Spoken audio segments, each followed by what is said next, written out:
اور آپ سے بہت ہی صفائی سے ہم یہ بھی عرض کریں گے کہ آج سے تقریباً 70 سال پہلے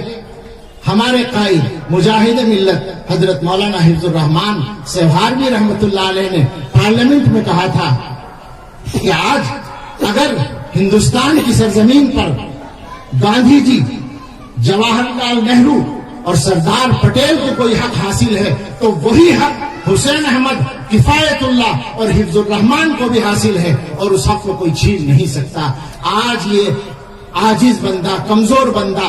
دارالعلوم دیوبند کے طاقتور اسٹیج سے صفائی کے ساتھ یہ بات کہنا چاہتا ہے کہ آج ہندوستان میں اگر ہمارے وزیر اعظم نریندر مودی کو، ہمارے وزیر داخلہ امت شاہ کو اور ہمارے RSS کے چیف موہن بھاگوت جی کو کوئی حق حاصل ہے تو وہی حق مولانا ارشد مدنی کو، محمود مدنی کو، مولانا ابوالقاسم نعمانی کو، عبدالخالق مدرسی کو، مولانا ناصر حسنی کو، ولی رحمانی کو، یہاں تک کہ اس بندے عبد زمین سلمان گجروری کو بھی حاصل ہے، اور ہندوستان میں کشمیر سے لے کر کنیا کماری تک ہر گاؤں کے رہنے والے ہر عبداللہ اور عبد الرحمان کو حاصل ہے، اور ان کو اس حق کو کوئی چھین نہیں سکتا۔ اللہ ہمارے اس ملک کی حفاظت کرتا ہے۔